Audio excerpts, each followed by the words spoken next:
J'ai accidentellement entendu ce qu'elle disait à ses amis, il va certainement me déclarer sa flamme ce soir au dîner. Je vais le rejeter publiquement devant tout le monde, et je lui ferai payer tout ce repas hors de prix. Je me suis quand même présenté au restaurant romantique, exactement comme prévu. Alors qu'elle était assise là, attendant son moment avec suffisance, je lui ai simplement tendu une petite enveloppe à la place. Le soir même, sa meilleure amie n'arrêtait pas de m'appeler désespérément, elle pleure sans s'arrêter, qu'est-ce qu'il y avait dans ce mot? L'histoire, je n'avais jamais prévu d'être le plan B de qui que ce soit, mais avec le recul, c'est exactement ce que j'ai été pour elle pendant 8 mois. Nous nous sommes rencontrés par des amis communs lors d'un barbecue l'été dernier. Elle était attirante, confiante, et elle avait cette façon de vous faire sentir que vous étiez la seule personne dans la pièce quand elle voulait quelque chose. Nous avons commencé à nous fréquenter régulièrement. Un café par-ci, un déjeuner par-là, parfois un verre après le travail. Elle appelait ça de l'amitié. J'appelais ça de l'espoir. Le truc, c'est qu'elle savait. Elle savait absolument que j'étais intéressé par quelque chose de plus, et elle me gardait exactement dans cette zone. Assez proche pour être utile, mais assez loin pour ne jamais s'engager. Environ 3 mois plus tard, elle m'a demandé de lui prêter $500 pour des réparations de voiture.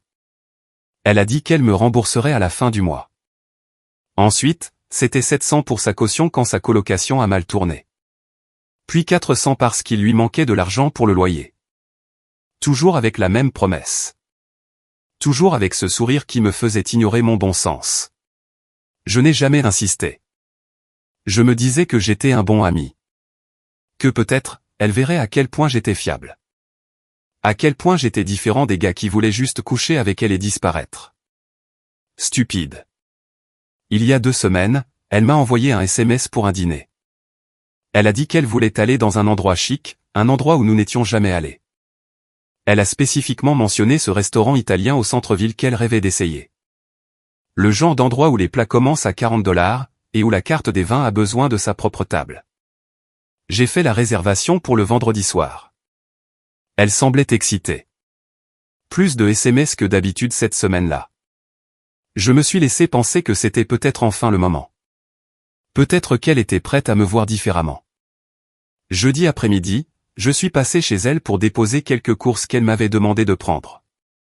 Elle travaillait à domicile le jeudi et j'avais mon après-midi de libre, alors pourquoi pas, non? J'ai utilisé la clé qu'elle m'avait donnée il y a des mois. Je suis entré doucement parce qu'elle était en appel vidéo dans la chambre. Je pouvais entendre sa voix clairement alors que je posais les sacs sur le comptoir de la cuisine. Non, sérieusement, c'est parfait. Il m'emmène chez Calares demain soir. Tu sais à quel point cet endroit est cher. Je me suis figé. C'était Christine, sa meilleure amie, en ligne. Oh mon Dieu. Est-ce qu'il va enfin se déclarer? La voix de Christine sortait du haut-parleur de l'ordinateur portable. Elle a ri. Pas le rire poli qu'elle utilisait avec moi. Le vrai rire. Tu plaisantes? Ça fait des mois qu'il tourne autour du pot. Demain, c'est le grand soir, c'est sûr. Il a réservé genre 3 semaines à l'avance. J'aurais dû partir. J'aurais dû sortir tout de suite, mais je suis resté dans cette cuisine, complètement immobile, à écouter. Alors, qu'est-ce que tu vas faire? A demandé Christine. Je vais le laisser dire ce qu'il a à dire. Je vais le laisser tout déballer, et ensuite, je vais le rejeter devant tout le monde, gentiment, tu vois, mais assez publiquement pour qu'il comprenne le message une bonne fois pour toutes. Mes mains se sont serrées sur le bord du comptoir. Et le meilleur, c'est qu'il va certainement payer tout le repas.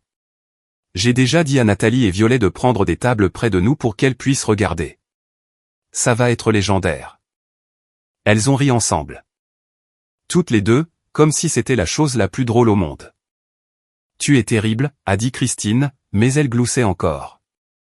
S'il te plaît, il a été utile. Je lui accorde ça. Tu sais, c'est lui qui m'a obtenu cette introduction auprès de Spencer chez Moss Industries, non? Mon patron vénère pratiquement ce type. Cette connexion est la seule raison pour laquelle je suis même considéré pour le poste de cadre supérieur. Attends, sérieusement? Ouais. Et entre toi et moi, j'ai laissé entendre qu'il pourrait y avoir une autre recommandation à venir. Quelque chose qui verrouillerait pratiquement la promotion pour moi.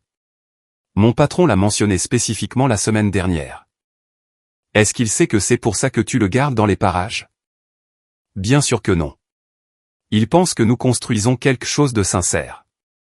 C'est assez mignon, en fait. D'une manière pathétique. Je l'ai entendu bouger sur sa chaise. Quoique, honnêtement, après-demain, je n'aurai probablement plus besoin de lui. Une fois que j'aurai la promotion, j'aurai mon propre réseau. Je n'aurai plus besoin de compter sur ses contacts. Et l'argent qu'il t'a prêté? Elle a pouffé. Prêté? Christine, s'il te plaît.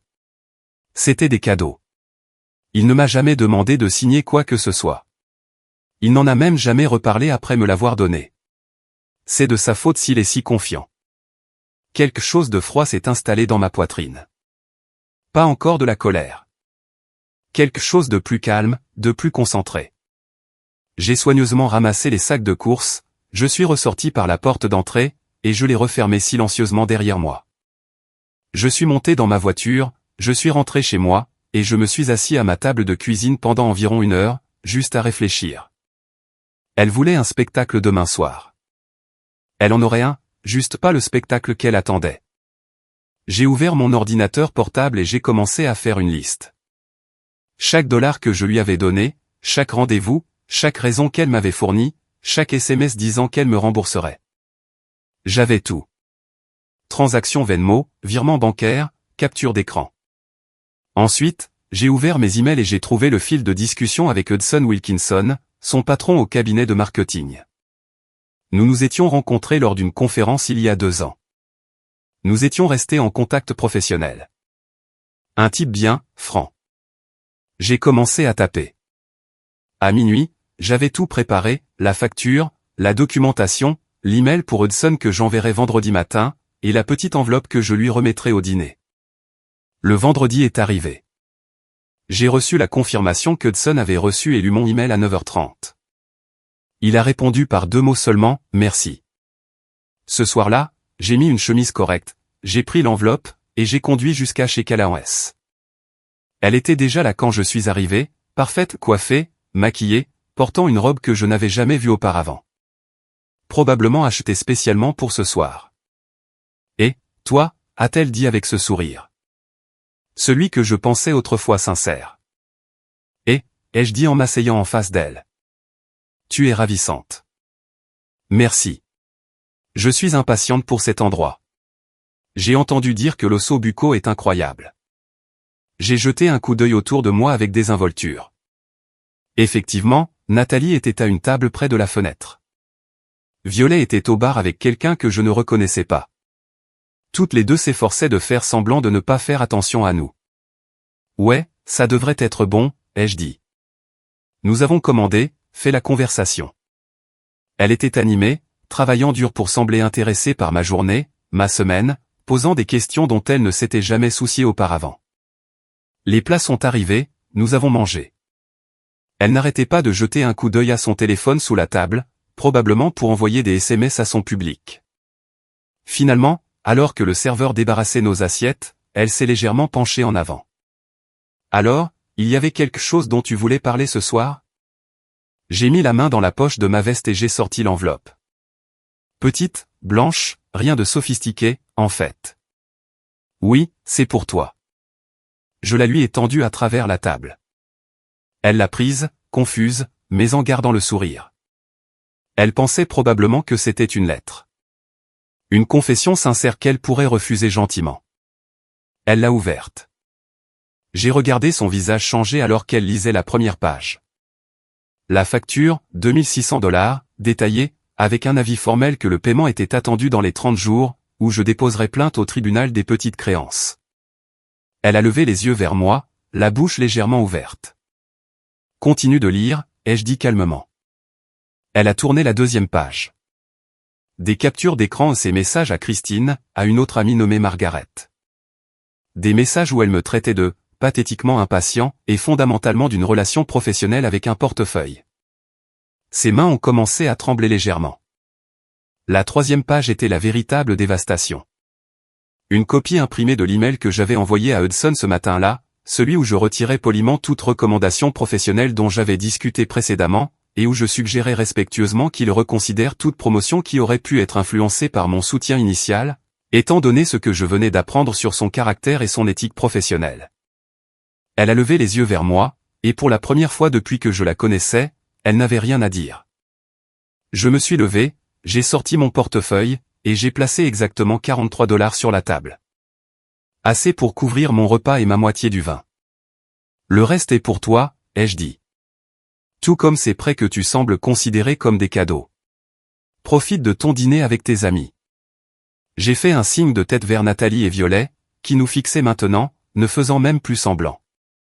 Ensuite, je suis sorti de chez Callahan S, je suis monté dans ma voiture, et je suis rentré chez moi. Mon téléphone a commencé à sonner vers 22 heures. Christine, puis elle, puis Christine à nouveau. J'ai bloqué les 2 numéros et je suis allé me coucher. Le spectacle était terminé, mais les conséquences ne faisaient que commencer. Le samedi matin a eu un goût différent. Je me suis réveillé vers 7 heures, j'ai fait du café, et j'ai vérifié mon téléphone par habitude. 32 appels manqués, des dizaines de SMS de numéros que je ne reconnaissais pas. J'ai tout supprimé sans lire. Vers 9 heures, mon téléphone a sonné à nouveau. Cette fois, c'était Spencer de Moss Industries. Nous avions travaillé ensemble sur un projet l'année dernière et étions restés en contact. J'ai répondu. Mec. Question bizarre. Il s'est passé quelque chose avec cette femme que tu m'as présentée? Celle du cabinet de marketing. J'ai pris une gorgée de café. Pourquoi tu demandes? Elle vient de m'envoyer cet email frénétique demandant si on pouvait se voir pour un café. Elle a dit que c'était urgent et professionnel, mais le ton était bizarre. Désespéré, presque. Ouais, il s'est passé quelque chose. C'est une longue histoire, mais je te recommanderais de garder tes distances. Elle n'est pas celle que je croyais. Il y a eu une pause. Compris. Merci pour l'info. Nous avons parlé quelques minutes de plus du travail, puis nous avons raccroché. Je n'étais pas surpris. Elle essayait déjà de limiter les dégâts. Ce qui m'a surpris, c'est la rapidité avec laquelle elle avait paniqué. On a sonné à ma porte vers 11 heures. J'ai regardé par le Judas. Christine. Je n'ai pas ouvert. Elle a sonné à nouveau. A frappé. Je sais que tu es là. S'il te plaît, parle-moi juste 5 minutes. J'ai pris mes clés et je suis sorti par le garage à la place. Je suis allé à la salle de sport, j'ai fait quelques courses, je suis revenu vers 15 heures. Elle était partie, mais il y avait un mot collé sur ma porte. Elle est dans un état pas possible. Elle n'arrête pas de pleurer. Peu importe ce que tu as envoyé à son patron, ça a marché. Ils ont annulé sa promotion. Elle a besoin de ce travail. S'il te plaît, appelle-moi. J'ai froissé le mot et je l'ai jeté. Lundi matin, je suis arrivé au travail tôt. Mon superviseur m'a intercepté dans le couloir vers 8h30. Tu as une seconde?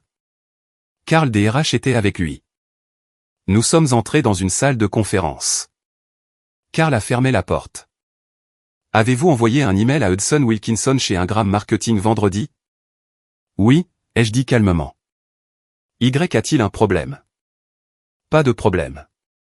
Il m'a en fait appelé ce matin, il voulait vérifier certaines informations que vous aviez partagées avec lui au sujet d'une employée là-bas. J'ai confirmé ce que je pouvais professionnellement. Il a apprécié la franchise. Mon superviseur a hoché la tête. Il voulait aussi que je te dise qu'il respecte la façon dont tu as géré ça. Il a dit que la plupart des gens auraient simplement disparu sans rien dire. Carl s'est adossé à sa chaise. Entre nous, ce n'est pas la première fois qu'il entend des inquiétudes concernant sa conduite. Apparemment, il y a eu des plaintes d'autres départements sur le fait qu'elle utilisait ses relations personnelles pour avancer professionnellement. Votre email était essentiellement la confirmation dont il avait besoin. Compris, ai-je dit. Je voulais juste te mettre au courant. Tu es clair de notre côté. Gère tes affaires personnelles comme tu l'entends. Je suis retourné à mon bureau. J'ai travaillé une journée normale. Je n'ai pas pensé à elle une seule fois jusqu'à mardi après-midi, quand elle s'est présentée dans notre hall d'accueil. La réceptionniste a appelé mon poste. Il y a quelqu'un ici pour vous voir. Elle n'a pas de rendez-vous. C'est qui? Une pause. Elle dit que son nom est. Attendez. Conversation étouffée. Elle dit que vous la connaissez. Elle est assez bouleversée. J'ai fermé mon ordinateur portable. Dites-lui que je ne suis pas disponible.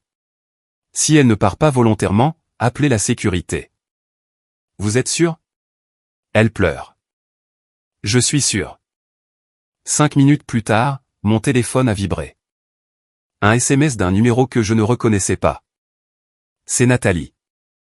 J'étais au restaurant vendredi. Je dois te dire quelque chose. Elle nous a dit que tu allais la demander en mariage. C'est pour ça qu'on a accepté d'être là. On pensait qu'on la soutenait dans une situation gênante avec un gars qui allait trop vite. On n'avait aucune idée qu'elle prévoyait de t'humilier. Je suis désolé. Ce qu'elle a fait était horrible. J'ai fixé le message pendant 1 minute, puis j'ai répondu. J'apprécie. Mais vous vous êtes quand même présenté pour regarder quelqu'un se faire rejeter publiquement. Réfléchis à ça. Elle n'a pas répondu. Mercredi, j'ai finalement écouté les messages vocaux. La plupart venaient d'elle, de plus en plus frénétiques, me suppliant d'appeler Hudson et de lui dire que j'avais fait une erreur, offrant de rembourser chaque dollar immédiatement, disant qu'elle perdrait son appartement si elle perdait son poste au cabinet. Un message sortait du lot. C'était celui de Violet. Écoute, je ne m'attends pas à ce que ça te touche, mais elle ne mange pas. Elle ne dort pas. Elle n'a sincèrement pas compris à quel point ça allait mal tourner. Son patron ne fait pas que retirer la promotion. Il parle de la licencier complètement. Elle a fait une erreur, une grosse. Mais ça semble excessif. Je l'ai supprimé. Jeudi matin, une enveloppe est apparue sous la porte de mon appartement. À l'intérieur se trouvait un chèque de 2600 $. Son écriture sur un mot, s'il te plaît, je ferai n'importe quoi. Arrangez juste ça. J'ai pris une photo du chèque et je l'ai envoyé par SMS à mon avocat. Nous avons retiré la plainte aux petites créances le lundi matin. Elle a payé, mais je ne vais rien arranger du tout. Il a répondu immédiatement. Notez, affaire close de notre côté alors. Elle a de la chance que vous ne poursuiviez pas pour détresse émotionnelle. Jeudi après-midi, mon téléphone a sonné. Hudson. Et, tu as 1 minute? Bien sûr. Je voulais te tenir au courant personnellement. Nous avons décidé de la faire partir de l'entreprise. Pas seulement à cause de ton email, mais cela a ouvert une révision plus large. On a trouvé des modèles préoccupants avec les notes de frais et la gestion des relations clients. Des choses qui auraient dû être repérées plus tôt. J'apprécie que tu m'aies prévenu. Pour ce que ça vaut, tu as fait ce qu'il fallait. Je préfère le savoir maintenant plutôt que de le découvrir plus tard quand ça pourrait nuire aux relations avec les clients. Nous avons conclu l'appel. Je n'ai rien ressenti. Pas de satisfaction, pas de culpabilité, juste du calme. Vendredi soir, exactement 1 semaine après le dîner, j'ai retrouvé des amis dans un bar du centre-ville. Sortie normale, rien de spécial. Nous étions à la moitié de la première tournée quand Jensen, un pote de fac, est arrivé avec quelqu'un que je n'avais jamais rencontré. Voici Violet, a-t-il dit. Une autre Violet, une personne complètement différente. Elle vient d'emménager ici depuis Austin, elle travaille dans le design graphique. Nous avons parlé. Elle était drôle, authentique, posait de vraies questions et écoutait les réponses. Elle m'a donné son numéro avant de partir. Pas de jeu, pas d'arrière-pensée, juste un intérêt direct. Je lui ai envoyé un SMS le lendemain matin. Nous avons prévu de prendre un café le dimanche. Alors que j'étais assis dans mon appartement le samedi soir, regardant le fil de discussion avec cette nouvelle personne, j'ai réalisé quelque chose. La femme de vendredi dernier ne me hantait pas. Elle ne prenait pas de place dans ma tête. Elle avait révélé exactement qui elle était, et j'avais répondu exactement comme j'aurais dû. Maintenant, j'étais libre de trouver quelqu'un qui méritait vraiment mes efforts. Mon téléphone a vibré une fois de plus. Christine, elle retourne vivre chez ses parents. Elle ne peut pas se permettre de rester ici sans le travail. J'espère que tu es heureux. J'ai bloqué le numéro et supprimé le message. Ouais, en fait, je l'étais. Le café du dimanche avec Violet s'est transformé en déjeuner. Le déjeuner s'est transformé en promenade dans le parc jusqu'au coucher du soleil. Nous avons parlé de choses réelles. De son travail de design, de mon travail et de la coordination logistique, des endroits où nous avions voyagé, des livres que nous avions tous les deux commencés sans jamais les finir. Pas de manipulation, pas d'agenda caché, juste deux personnes qui apprennent à se connaître. Quand je suis rentré chez moi ce soir-là, il y avait un autre mot sur ma porte. Une écriture différente cette fois. Je l'ai reconnu immédiatement. Je sais que tu ne veux pas avoir de mes nouvelles, mais j'ai besoin que tu comprennes quelque chose. Je n'ai jamais voulu que ça aille aussi loin. J'ai fait des choix terribles et je les paie. Mais détruire toute ma carrière, s'assurer que je ne puisse même pas obtenir une référence? C'est cruel. Tu étais censé tenir à moi. Je l'ai photographié, enregistré dans un dossier sur mon ordinateur étiqueté « Documentation » et j'ai jeté l'original. Elle avait raison sur un point. J'avais tenu à elle. Au passé. Cette version de moi est morte dans sa cuisine au moment où je l'ai entendu rire du fait de m'utiliser. Le lundi au travail s'est passé en douceur. Des réunions productives ont vidé ma boîte de réception. J'ai même reçu des éloges de mon superviseur sur une proposition que j'avais soumise. La normalité faisait du bien. Vers 14 heures, j'ai reçu un message sur LinkedIn. Margaret, une autre de ses amies que j'avais rencontrée quelques fois. Je ne sais pas ce qui s'est passé entre vous deux, mais elle raconte aux gens que tu as saboté sa carrière parce qu'elle ne voulait pas sortir avec toi. J'ai juste pensé que tu devrais savoir ce qui se dit. Je me suis adossé à ma chaise. Bien sûr, elle tournait ça de cette façon. Le gentil garçon, rejeté qui ne pouvait pas supporter la vérité. Déviation classique. J'ai répondu. Elle peut raconter l'histoire qui l'a fait se sentir mieux. Les gens qui comptent connaissent les faits réels. Merci pour l'info, cela dit. Margaret a répondu immédiatement. Pour ce que ça vaut, Christine a laissé échapper le morceau. Ce qui s'est vraiment passé à ce dîner concernant le plan de te rejeter publiquement? C'est tordu. Je n'aurais jamais accepté de faire partie de ça. J'apprécie. Elle a envoyé un dernier message. Aussi, je lui ai prêté $300 l'année dernière. Elle ne me les a jamais remboursés non plus. Je commence à voir un schéma. Je n'ai pas répondu à celui-là. Ce n'était plus mon cirque. Mardi soir, j'ai eu mon deuxième rendez-vous avec Violet.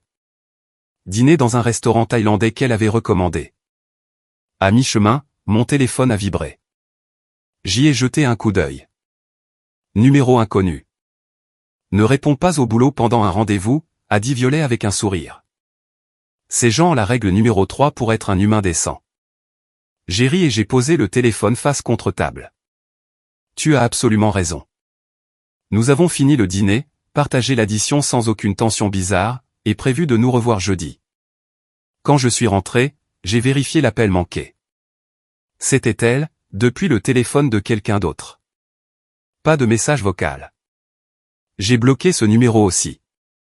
Mercredi matin, Jensen m'a appelé pendant ma pause déjeuner. Mec, question bizarre. Tu traînais avec une certaine Christine. Pourquoi? Elle a essayé de m'ajouter sur les réseaux sociaux hier soir. Elle a envoyé un message disant qu'elle était une amie à toi et qu'elle voulait se connecter, mais son profil est privé et quelque chose semblait louche. N'accepte pas. Elle est liée à une situation dont je me suis éloigné. Rien de bon ne sortira de cet engagement. Pas besoin d'en dire plus. Déjà refusé. Cet après-midi-là, je me suis arrêté à l'épicerie en rentrant chez moi. J'étais au rayon fruits et légumes quand j'ai entendu une voix familière derrière moi. Sérieusement, tu vas juste m'ignorer en public maintenant?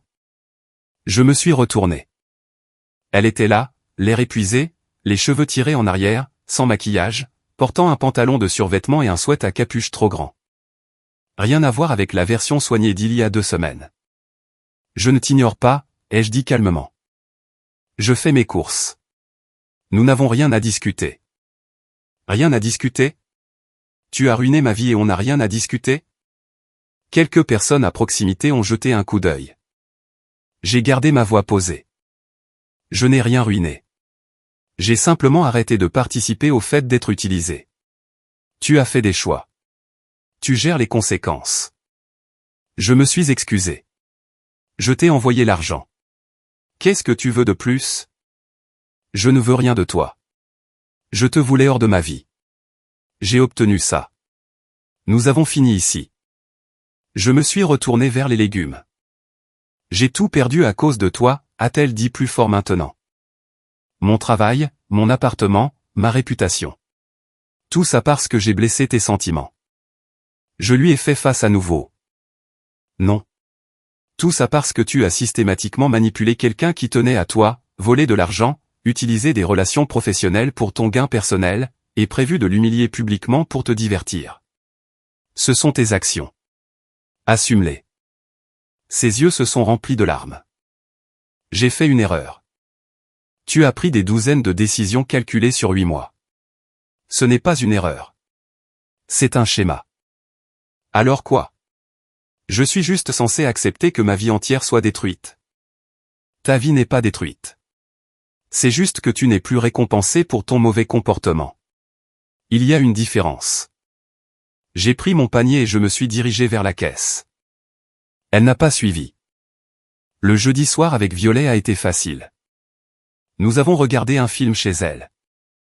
Parlé jusqu'à minuit de tout et de rien. Quand je suis parti, elle m'a embrassé pour me souhaiter bonne nuit.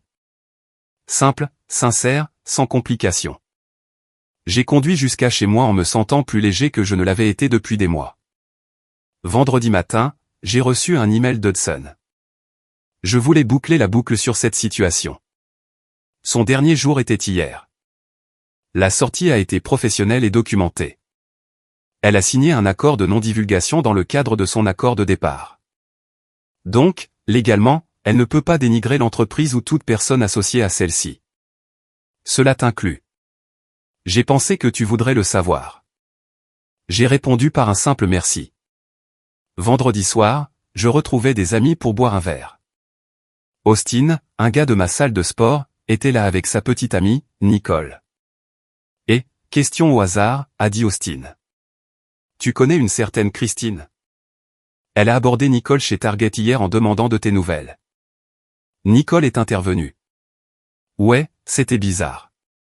Elle a dit qu'elle était une vieille amie et qu'elle voulait reprendre contact, mais qu'elle n'avait pas ton numéro actuel. Elle a demandé si je pouvais lui transmettre tes infos. Qu'est-ce que tu as dit? Je lui ai dit que je te connaissais à peine et que je n'allais certainement pas donner les coordonnées de quelqu'un à une inconnue. Elle est devenue un peu agressive à ce sujet, alors je suis parti. Bien joué. Ce n'est plus quelqu'un que je fréquente. Austin a hoché la tête. Je m'en doutais vu l'ambiance. Je voulais juste te prévenir. La soirée a continué normalement. Bonne conversation, bonne personne, pas de drame. Vers 23h, alors que je m'apprêtais à partir, Jensen m'a pris à part. Alors, Violet de la semaine dernière, tu la vois toujours? Ouais, en fait ça se passe bien. Bien. Elle est solide. Une bien meilleure énergie que cette dernière situation que tu gérais. Il avait raison.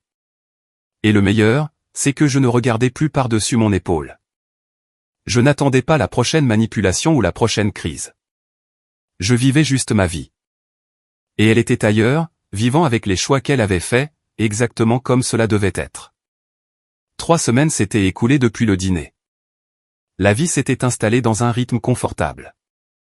Le travail était stable. Les choses avec Violet progressaient naturellement, et j'avais arrêté de vérifier mon téléphone toutes les 5 minutes en attendant un drame. Mardi matin, je prenais un café à la boutique près de mon bureau quand je suis tombé sur Spencer de Moss Industries. Et mec, timing parfait, a-t-il dit en attendant sa commande. Je voulais t'appeler. On a une opportunité de consulting qui s'ouvre.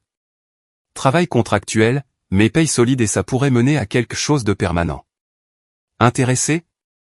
Carrément. Envoie-moi les détails. Je ferai ça.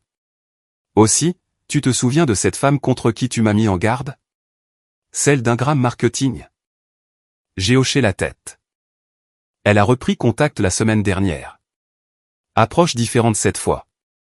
Elle a dit qu'elle lançait sa propre entreprise de conseil et voulait discuter d'opportunités de partenariat. Je n'ai même pas répondu. Choix judicieux. Ouais, mais ça m'a rendu curieux, Alors j'ai posé des questions autour de moi. Il s'avère qu'elle sollicite tout le monde dans notre réseau. Même discours, différentes variantes. Personne ne mord. Le barista a appelé mon nom. J'ai pris mon café. Merci de m'avoir prévenu, a dit Spencer. Dans cette industrie, la réputation est tout. Tu m'as évité un potentiel mal de tête. Nous nous sommes séparés et je me suis dirigé vers le bureau en me sentant validé. Pas vengé, juste validé. J'avais pris la bonne décision. Mercredi soir, Violet et moi sommes allés à un concert au centre-ville. Alors que nous faisions la queue pour des boissons pendant l'entracte, quelqu'un m'a tapoté l'épaule. Nathalie. Et, a-t-elle dit maladroitement. On peut parler une seconde? Violet m'a jeté un coup d'œil. Je lui ai fait un signe de tête rassurant. Je reviens tout de suite. Nous nous sommes mis sur le côté du hall. Je sais que tu ne veux probablement pas entendre parler de quiconque est lié à cette situation, a commencé Nathalie. Mais j'avais besoin de te dire quelque chose. Elle contacte tous ceux que nous connaissons mutuellement, essayant d'amener les gens à te convaincre de l'aider à obtenir un autre emploi. Et je lui ai dit non. Violet aussi, celle du restaurant. La plupart des autres aussi. Ce qu'elle a fait était impardonnable et nous ne l'aiderons pas à nettoyer le gâchis qu'elle a créé.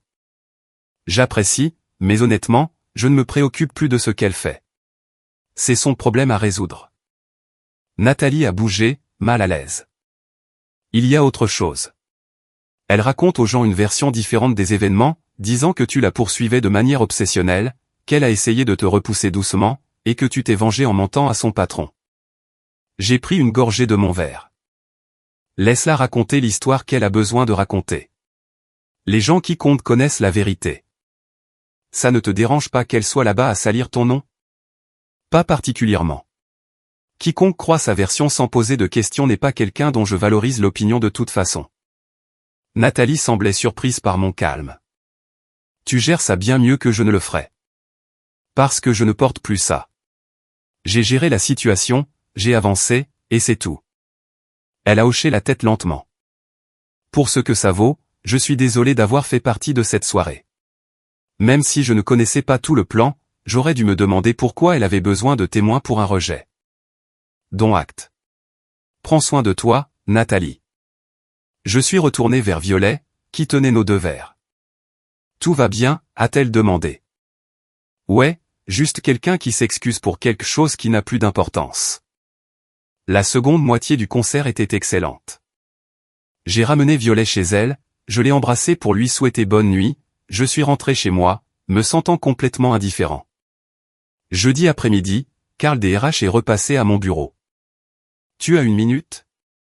Nous sommes entrés dans une salle de conférence vide. Hudson Wilkinson a rappelé. Il voulait te donner un avertissement par courtoisie. Apparemment, son ancien employé t'a listé comme référence professionnelle sur certaines candidatures. J'ai failli rire. Elle a fait quoi? Ouais, il reçoit des appels d'autres entreprises. Il a été honnête sur les raisons de son départ, évidemment, mais il voulait que tu saches au cas où quelqu'un te contacterait directement. Qu'est-ce que je devrais dire s'ils le font? Légalement, tu peux être véridique. Tiens-t'en juste aux faits, aux dates, à la nature de la relation, au comportement documenté. Ne spécule pas et n'embellis pas. Compris. Carl s'est appuyé contre la table. Entre nous, elle brûle le peu de bonne volonté qui lui restait assez rapidement. Les nouvelles voyagent dans les cercles professionnels. Ce soir-là, j'ai reçu un SMS d'un numéro inconnu. C'est Christine. Je sais que nous ne nous sommes pas quittés en bons termes, mais elle est en difficulté. Elle ne trouve du travail nulle part en ville. Elle est sur le point de retourner dans l'Ohio avec ses parents. Y a-t-il quelque chose, et je veux dire n'importe quoi, que tu pourrais faire pour aider? Même juste accepter de ne pas donner une référence négative si quelqu'un appelle. J'ai fixé le message pendant une bonne minute. Puis j'ai répondu. Je serai honnête si on me le demande. C'est le maximum que quiconque devrait attendre. Elle a fait des choix.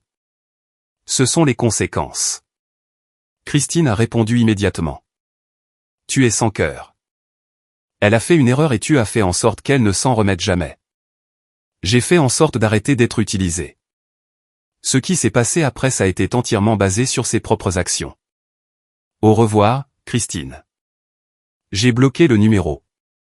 Vendredi soir, j'ai emmené Violet dîner dans un endroit qu'elle voulait essayer.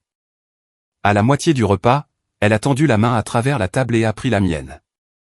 Je peux te demander quelque chose? Bien sûr. Cette femme au concert, celle qui voulait parler. Est-ce lié à la raison pour laquelle tu semblais un peu fermé quand nous nous sommes rencontrés? J'ai réfléchi à ce que je devais partager. Oui. Je sortais d'une situation où quelqu'un n'était pas honnête sur ses intentions. Ça m'a rendu prudent. Tu veux en parler? Pas particulièrement. C'est géré et derrière moi. Je préfère me concentrer sur ce qui est devant moi. Elle a souri. Ça me va. Nous avons fini le dîner, marché le long du front de mer pendant 1 heure, et fini chez elle à regarder des documentaires jusqu'à ce que je m'endorme sur son canapé. Je me suis réveillé le samedi matin avec elle en train de préparer le petit déjeuner. Des pancakes, du café, une véritable paix domestique. Mon téléphone a vibré sur la table basse. Notification par email. Objet, vérification de référence. Ancienne collègue. Je l'ai ouvert. Un responsable du recrutement d'une entreprise à Deauville de la demandant des informations sur son éthique de travail, sa fiabilité et sa conduite professionnelle. J'ai répondu 3 phrases. Je la connaissais personnellement, pas professionnellement. Sur la base de mes interactions documentées, je ne peux pas fournir de références positives. Je recommande de contacter son ancien employeur pour une évaluation professionnelle. J'ai cliqué sur envoyer, rangé mon téléphone, et pris le petit déjeuner avec quelqu'un qui valorisait vraiment l'honnêteté. Plus tard cet après-midi-là, Jensen a appelé. Mec, tu ne vas pas le croire. Tu te souviens que j'ai dit que Christine avait essayé de m'ajouter? Elle a créé un faux compte et a réessayé. Elle a envoyé un long message sur la façon dont tu as ruiné la vie de son ami et que quiconque te parlant encore soutient un abuseur. Qu'est-ce que tu as fait? Capture d'écran et je l'ai bloqué. Mais je me suis dit que tu devrais savoir qu'elle passe à la vitesse supérieure. Laisse-la faire. J'ai des documents sur tout. Si elle veut s'engager sur cette voie, ça ne finira pas bien pour elle. C'est juste. Je surveille juste tes arrières. Dimanche matin, je suis allé courir. Je suis revenu pour trouver une lettre manuscrite glissée sous ma porte. Son écriture à nouveau. 3 pages recto verso. Je ne l'ai pas lu. J'ai pris une photo de l'enveloppe scellée, je l'ai datée et horodatée, je l'ai ajoutée à mon dossier de documentation, puis j'ai déchiqueté la lettre elle-même sans l'ouvrir. Peu importe ce qu'elle avait besoin de dire, je n'avais pas besoin de l'entendre. Ce soir-là, Violet est venue.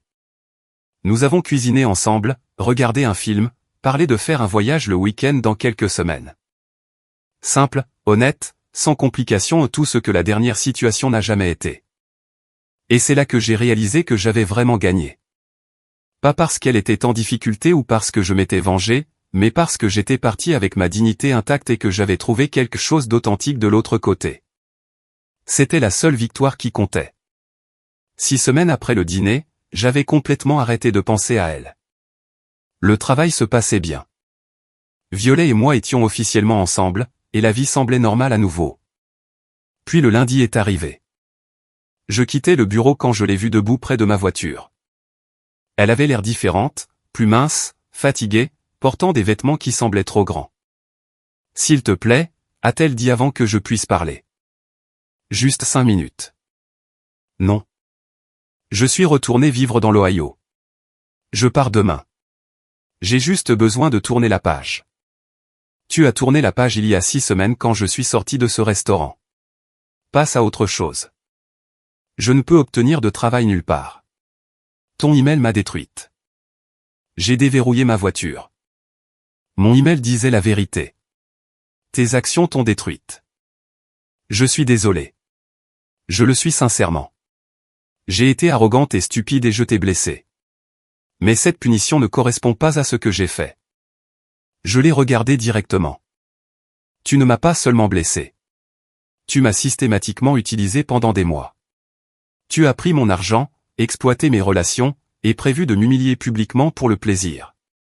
Ensuite, tu as menti à ce sujet à tous ceux qui voulaient bien l'entendre. Donc, non. Je ne pense pas que les conséquences soient injustes. Qu'est-ce que tu veux de moi? Qu'est-ce qui arrangerait les choses? Rien. Je ne veux rien de toi. Je te voulais hors de ma vie. J'ai obtenu ça. Sa voix s'est brisée. Alors c'est tout. Je suis juste censé vivre en étant sur liste noire? Tu n'es pas sur liste noire. Tu vis ce qui arrive quand les gens connaissent la vérité sur toi. Ça s'appelle la responsabilité. Je suis monté dans ma voiture. Elle a attrapé la portière. Je sais que tu vois quelqu'un de nouveau. Christine me l'a dit. Est-ce qu'elle sait quel genre de personne tu es? À quel point tu peux être vindicatif? Je l'ai regardée calmement.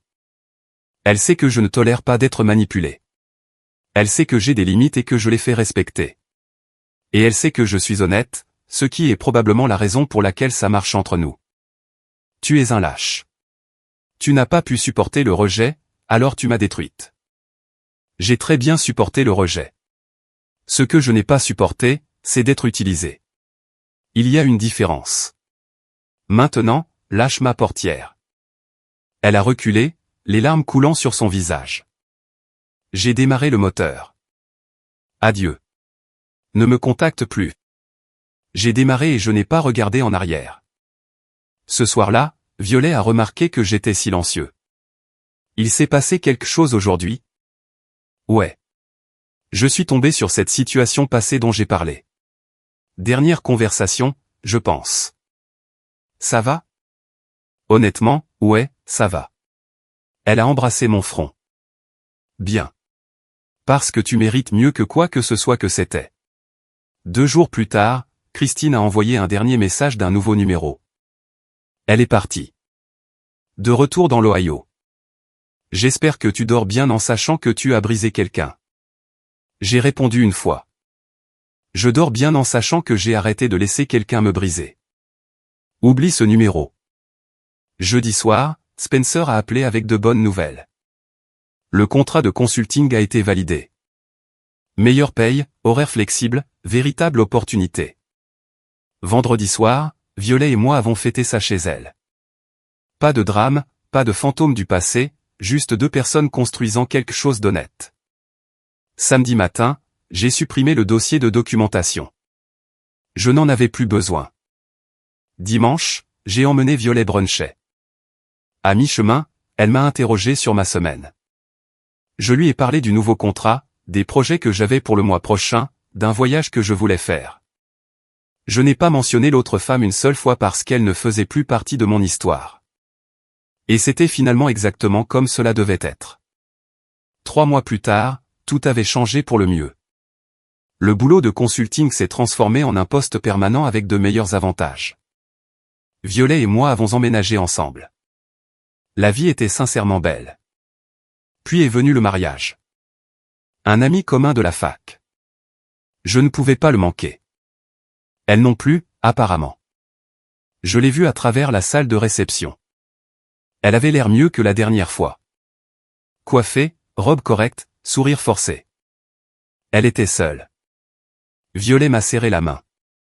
C'est elle? Ouais. Tu veux partir? Non, ça va. 2 heures après le début de la réception, elle s'est approchée de notre table. Violet était allée aux toilettes. Et, a-t-elle dit doucement. Je peux juste dire quelque chose? Je ne me suis pas levé. Fais vite. J'ai suivi une thérapie pour travailler sur moi-même. Je réalise maintenant à quel point j'étais toxique, à quel point je t'ai blessé. Je voulais juste dire que je suis sincèrement désolé. Pas d'excuses. D'accord. C'est tout? Juste d'accord? Qu'est-ce que tu veux? Le pardon? Une conclusion? Je suis passé à autre chose il y a 3 mois. Ça ne change rien. Je suis différente maintenant. J'ai appris. Tant mieux pour toi. Sincèrement, mais ça ne me concerne pas. Violet est revenue, se glissant sur le siège à côté de moi. Elle a tendu la main à la femme. Salut, je suis Violet. Tu dois être le passé. Le visage de la femme est devenu pâle. Je devrais probablement y aller, ai-je dit. Elle s'est éloignée. Violet s'est penchée vers moi. Trop dur. Parfait, en fait. Nous avons dansé, célébré avec des amis, sommes partis tôt pour manger un morceau tard dans la nuit. Dans la voiture, Violet a demandé, est-ce que tu regrettes parfois comment ça s'est terminé? Pas une seule fois. Elle m'a montré exactement qui elle était. Je l'ai cru et j'ai agi en conséquence. Aucun regret. Bien, parce que j'aime vraiment la personne que tu es maintenant. La personne que j'ai toujours été, juste avec de meilleures limites. Nous sommes rentrés chez nous et j'ai réalisé quelque chose. Elle n'était plus un chapitre de mon histoire. Elle n'était même pas une note de bas de page. Elle était juste quelqu'un que j'avais connu autrefois. Et j'étais complètement en paix avec ça. Mieux qu'en paix. J'étais libre.